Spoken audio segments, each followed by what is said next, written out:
The following rabbit hole video goes back to the dawn of audio recordings in any media. We'll start with one of the more recent ones. 74 to 80 minute long, spiraled, variable RPM music CDs that you can burn onto 650 to 700 megabyte maximum capacity CRWs versus 90 to 120 minute compact cassettes that can hold 2 standard albums that were on LP in the old days, and that includes 8-track tapes or 4-track conventional cassette recordings. Obviously, if you have 4 tracks, stereo channels, that's 2 side, and on an 8-track, you can hold twice as many tracks, so it has 4 sides on a strip of tape. That means there's 4 distinct tracks going up and down, and this is made nicely for 90 to 120 minutes to store 40 to 46 minute long cut groove 12-inch vinyl recording discs, that's both sides combined, at 33 1/3 rotations per minute, which means on the outside edge you're getting a lot more material going under the needle and maybe having higher quality than you do towards the center of the disc where it would be lower quality. Now, another way to improve quality would go faster. 33 1/3 RPM is slower than 45 RPM. But oddly enough, 45 RPMs are simply made physically smaller. This compensates for them having less surface area moving under the needle.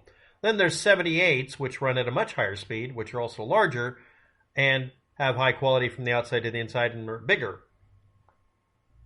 Now, that can hold, again, 40 to 46 minutes or 20 some odd minutes on each side. That means you get, on a 90-minute tape, you can store 2 full LP discs, both sides. Now we're going to talk about the Audograph, Audograph. This is one that would run at 15 to 33 rotations per minute, half the quality rating, and would be anywhere from 6 to 8 inches across or so. The standard was based on Books for the Blind, where you'd get a record that would play twice as long approximately. Let's say you got an LP from the audiobooks from the blind people, and it would store 80 some odd minutes. Now we're back up to CD-ROM recording on 700 megabytes.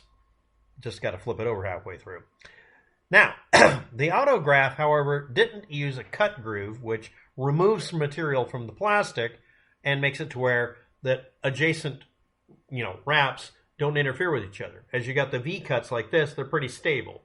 If you press the groove in, they push against each other and you get feedback from one part to another.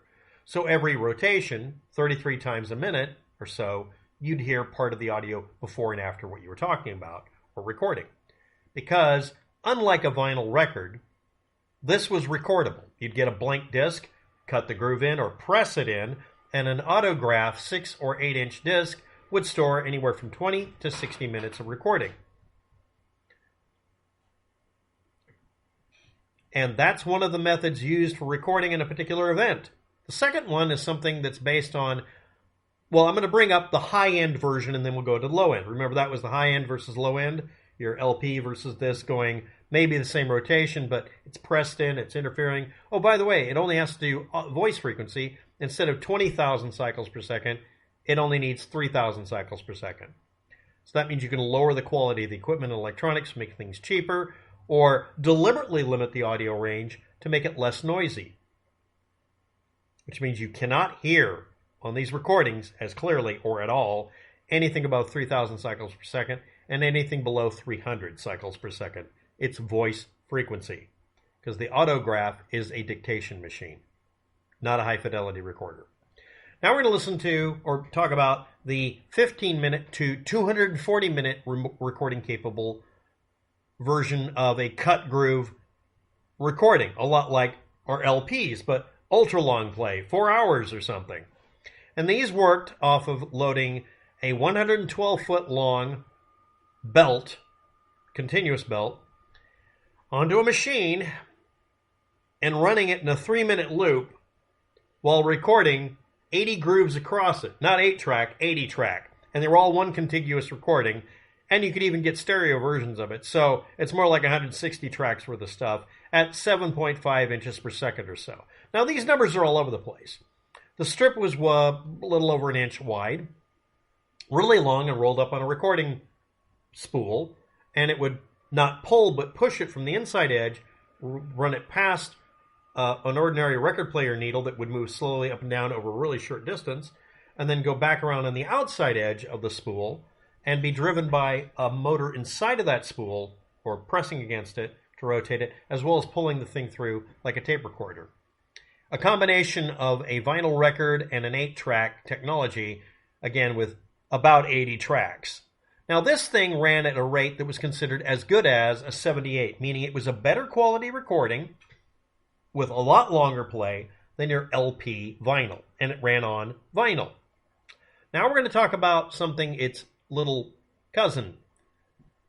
The Dictaphone company put out something called the Dictabelt. It ran a 1-inch circumference circle of plastic that wasn't a little over half an inch wide. It was 3.5 inches wide. And instead of having it 8 tracks or 80 tracks, this thing could have something on the order of 600 tracks or 300 tracks. And you could pick up the stylus and move it because it pressed it in just like the Audograph. And it had a linear, consistent audio quality of 3,000 cycles per second, which is not that great. And this loop would go past the same spot as it's run over 2 rollers, a lot like a belt sander looking thing, once every 3 seconds or once every 1.5 seconds. There were other variations of it. This was the most common one.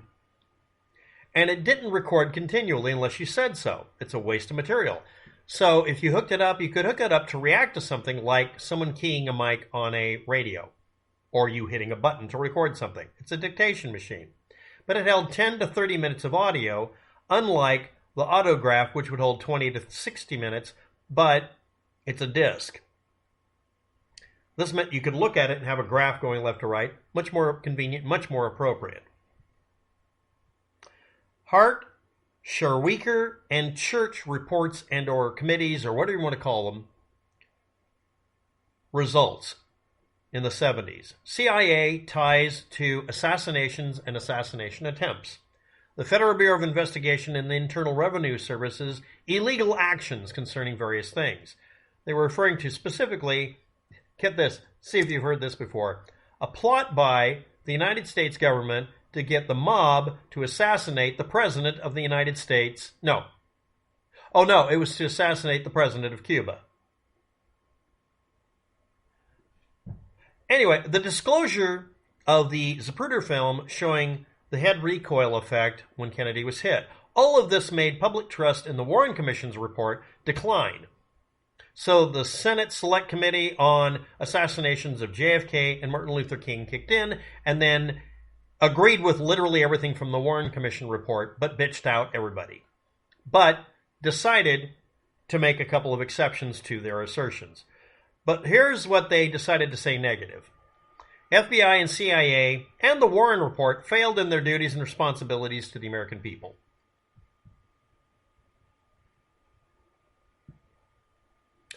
It then discounted, ignored, and whatever, any kind of challenge to their developing and enhancing of their theory that they came up with that is now known as, and we'll just do a short sentence, a fourth shot fired from by at least a second assassin from the grassy knoll based on scientific, acoustical, statistical evidence from Bolt, Baranek, and Newman's work that may have wrongly assumed this 3 kHz limited Dictabelt 10 was recording continuously and or ignored 3 shots or less heard by 90% of the people in Dealey Plaza. Getting that kind of agreement among random people is amazingly high resolution. That's crazy level of agreement. And this was unsolicited. The presumption when you have the murder of a president is it has to be a conspiracy because no one wants to hear that it wasn't a conspiracy. Because that means every president is vulnerable to anyone with a deer rifle. Or in this case, a bolt-action rifle that, unless you fired it and don't know this, yes, it's perfectly fine. It's not an uncapable weapon. All of this was also presuming the following, that a police officer's radio had an open mic and was within the range of Dealey Plaza during the assassination to hear the assassination. The open microphone recording is continuous because it's a continuous clicked mic, and it's 5 minutes and 30 seconds long, and it's somewhere in time. The approximation for it is at 12, 29, and 10 seconds for the beginning. That's all that's been worked out since then. You can end the video right now, I guess, right? And this police radio channel 1, 12:29 p.m. to 12:34 p.m. approximate timing, sources, was including that mic that was stuck. And it was a motorcycle. It was a three-wheel motorcycle at the Dallas Trade Mart, 1.5 miles away, and could not have recorded the audio, the shots, clearly enough to hear it. None of this was Dallas police officer, two-wheeled motorcycle officer H.B. McLain, that identified the audio as having to come from a three-wheeler, who said at the time of the assassination's first shot, he was at the southwest corner of Main and Houston Streets, what we would now list as 101 South Houston and Street, Dallas, Texas, at a specific GPS, and or about 5 or 6 cars back from the limo, and at the time of the shots, he was either 408 to 510 feet behind the limo on linear distance or travel distance, and or 250 feet away from JFK with some trees in the way, and not inside of Dealey Plaza, but right at the edge of it, at what would be the at the southwest corner of Dealey Plaza. Basically, I've got it linked in a description here. He had an audible straight shot to the window where Lee Harvey Oswald was. It's not his recording. He thought it was. He assumed it was. He asserted it must be me. I must have hit the mic by accident. And then he heard the recording. That's not me. And then he listened to it some more. No, that recording isn't it. That's not me. And some people then noted a whistling noise. Someone actually whistling. There was only one police officer they knew of that on the regular would whistle that way and probably had a stuck mic. And he was the one that was a mile and a half away. Now, before you say anything, no, it wouldn't be as audible as a shot from a recording.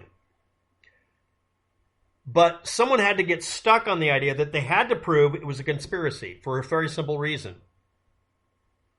Lee Harvey Oswald was associated with being a sympathizer towards Cuba.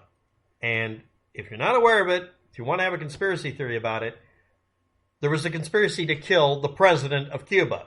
So tit for tat, there was a successful conspiracy, if you want to call it, to kill the president of the United States in retaliation for attempting to kill Castro repeatedly through the mob. Doesn't require more than one person. Against all odds, you got to understand this. Every assassination you look up, if you want to make it a conspiracy theory, you can make excuses, but almost all successful assassinations were single shooters. Almost all of them, which is really terrifying. And speaking from a tactical standpoint, if I was going to put a second shooter, it would not be the grassy knoll. I would assume Lee Harvey Oswald was a complete clusterfuck and put a shooter downrange at another location, aiming back towards the limo as it came down a slight hill. Because then I could aim directly in front of Kennedy and shoot up in a sequence.